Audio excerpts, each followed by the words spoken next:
how to deactivate Messenger account. So let's get started.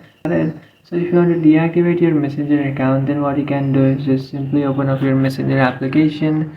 After opening up your Messenger application, just tap on the three bar icon which is on the top right, then tap on settings which is on the top, then scroll all the way down, and here you will find this option which is see more in account center. After tapping on see more in account center, just tap on personal details and then tap on account ownership and control. Inside your account ownership and control, tap on this second option which is deactivation or deletion.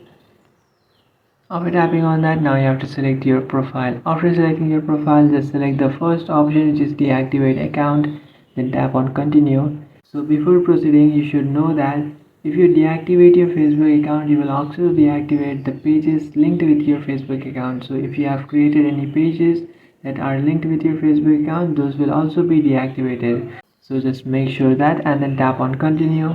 And after tapping on continue, now you have to enter your Facebook account's password. So your Facebook and Messenger are linked with each other, so you just have to enter your Facebook account password and then tap on continue.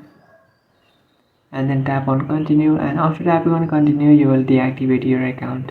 So that's it guys, this is how to deactivate Messenger account. If you find this video helpful, don't forget to like and subscribe to our channel. If you have any doubts, feel free to comment below. Thanks for watching.